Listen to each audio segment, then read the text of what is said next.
për ne pa diskutim kjo që ne pa pranueshme.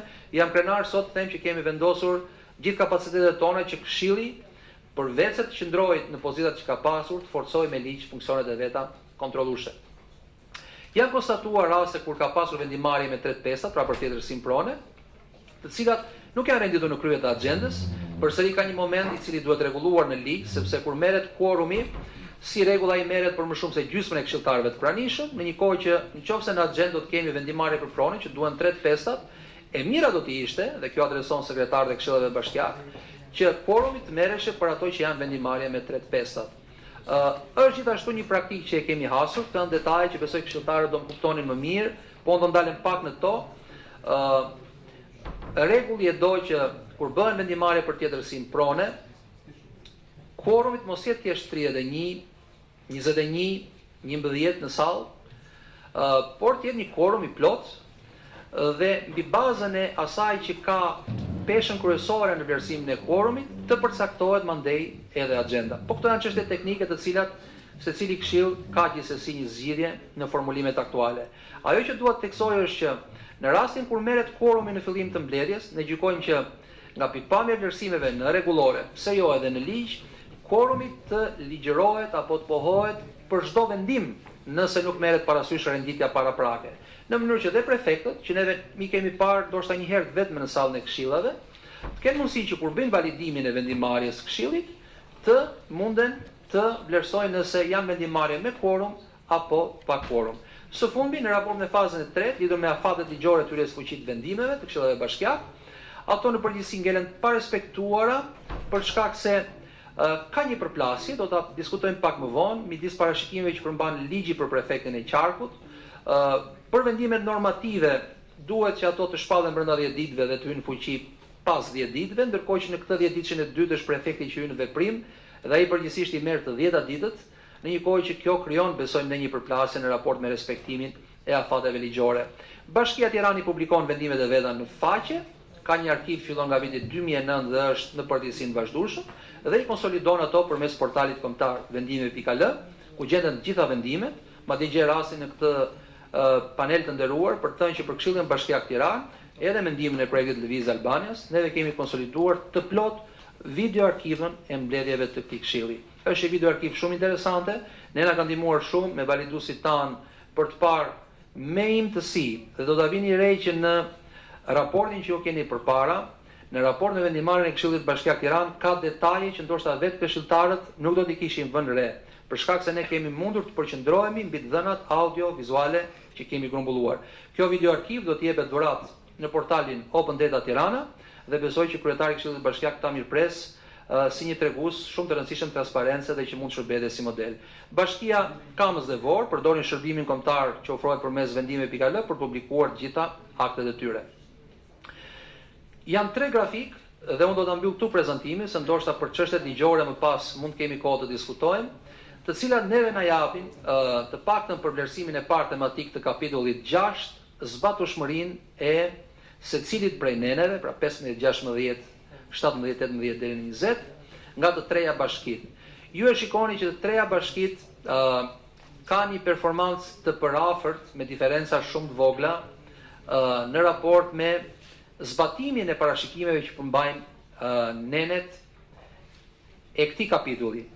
Priremi të mendojmë, ose të paktën ekspertët që kanë punuar mbi këtë vlerësim, priren ta gjejnë këtë parafrim në rezultatet e tyre, më shumë te parashikimet ligjore që nganjëherë duken sikur janë të pamatshme. Për shembull, ne kemi përcaktime parimore në dispozitat e neneve. Për shembull, bashkit garantohen, detyrohen të garantojnë transparencën me publikun. Ky është një parim i përgjithshëm, përgjithsisht nuk e ka vendin në nene specifike. Megjithatë, nga pikpamja e teknikës legjislative, ajo që neve na ka shqetësuar është që fjala vjen parashikimet e nenit 18 për konsultimin, teksa kanë referencë në ligjin 146 për konsultimin publik, ka një referencë në nenin 54, vetë neni 54 gjen një referencë në nenin 55 votimi, dhe në këtë mënyrë krijon një krahmarrje, rimarrje, kthim, pra një zigzag legjislativ që ndoshta nuk është tamam teknika më e mirë legjislative që mund përdoreshe. Ne e kuptojmë nevojën që mund të ketë pasur në atë kohë kuvendi për të kaluar këtë ligj, por gjithsesi ligji meriton të të shikohet. Në termat përgjithshëm, sa i takon vlerësimit tematik për kapitullin 6, kemi këtë vlerësueshmëri dhe ku ndoshta më qartë po t'i marrim të gjitha dhe t'i mesatarizojmë, kemi diku rreth, nëse unë lexoj drejt, 65% zbatueshmëri 1 vit e gjysmë pas miratimit të ligjit, është një shifër e kënaqshme, por ajo që shqetëson është ajo që ne kemi gjetur disa paradokse. Po të shikoni, Këshilli Bashkiake Kamez mbledh më shumë pikë në nenin 20. Neni 20 është iniciativa qytetare. Është i vetmi rast në Republikën e Shqipërisë ku një grupim i ata, nuk e di nëse kemi përfaqësues të tyre sot, po ju përshëndes, e ka testuar nenin 20, ka paraqitur një iniciativë në Këshillin Bashkiak. Plani A ka qenë përmes një nisme ligjore të një këshilltare, plani B, kur kjo nuk funksionoi, ka qenë përmes mbledhjes së mbi 1200 firmave, ligji parashikon 1% të firmave të gjithë popullatës, rreth 120.000, 1% diku rreth 1200 e ca firma.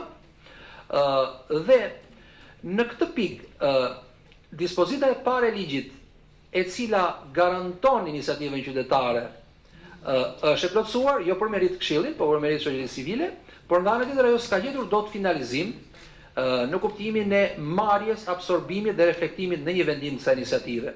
Nëse heqim meritën e shoqërisë civile, kemi Këshillin Bashkiak Tirane, i cili ka treguar më të mirë, krahasimisht me 3 këshillat e paraqitur.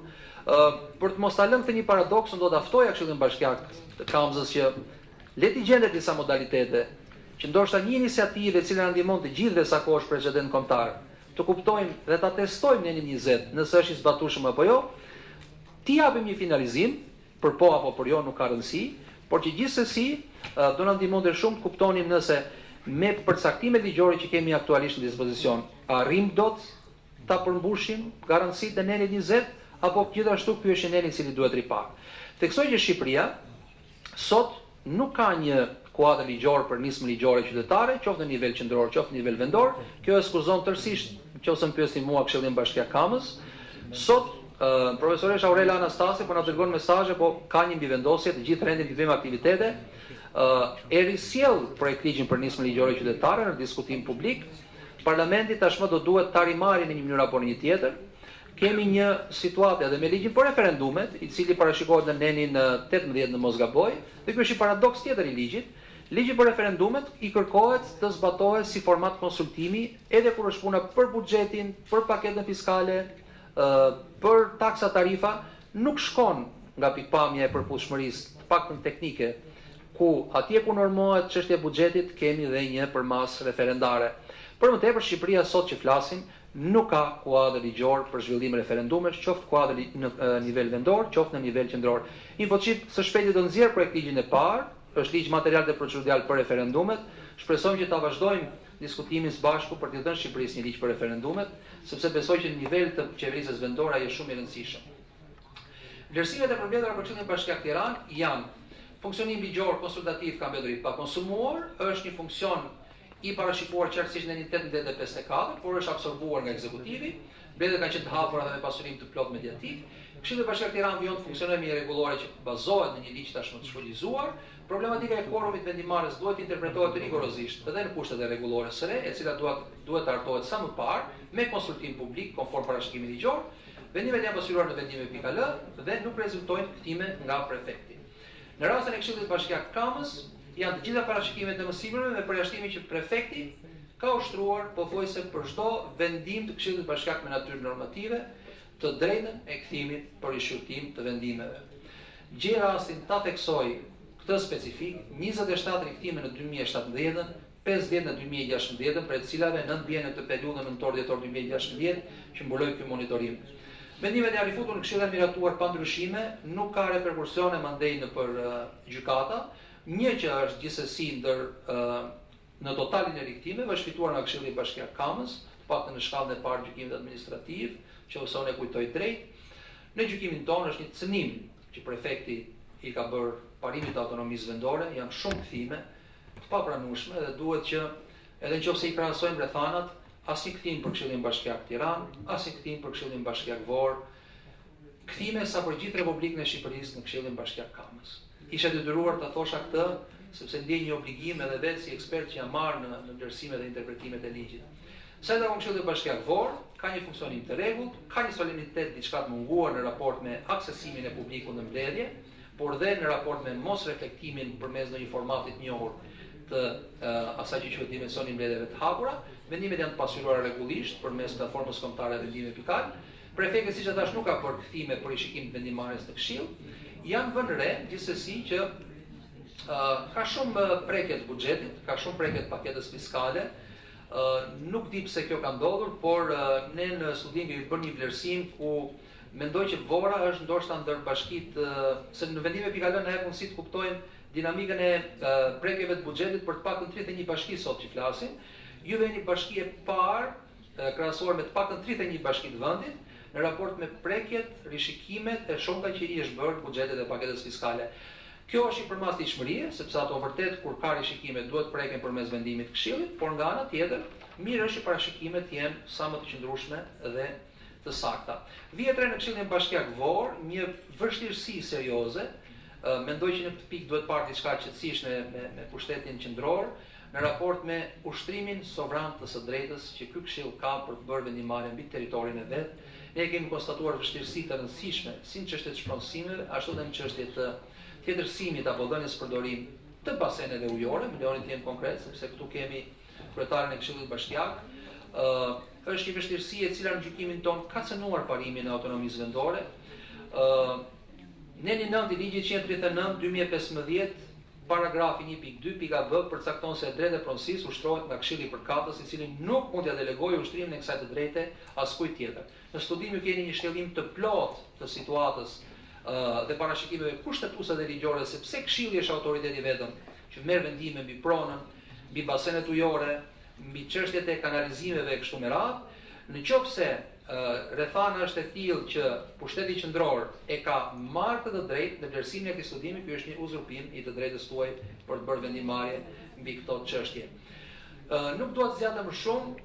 Çështja e harmonizimit të legjislacionit mund t'i prekim dhe më vonë, ka shumë probleme, mund të them vetëm 2 prej tyre. Çështja e dhënies mandateve të këshilltarëve. Kemi pasur një problem në mbledhjen e datës 26 korrik Këshillin Bashkiak Tiranë, në vlerësimin e INFOCIP. Këshilli për vetë qeverisjen vendore është thënë dhe është formuluar në konflikt me parashikimet për kodin zgjedhor të Republikës së Shqipërisë të ndryshuar, sepse kjo është përkushtetuar në fakt, unë mund ta vendos direkt praktikisht tek çështja e kodit zgjedhor. Neni 49 i ligjit për qeverisjen vendore thotë që mandati jepet këshilltarit me vendim të Këshillit Bashkiak, ndërkohë që kjo bie në kontradikt me nenin 164, e cila thotë se mandati, pra neni 164 është i shënuar poshtë me referencë, i jepet nga Komisioni Qendror i Zgjedhjeve.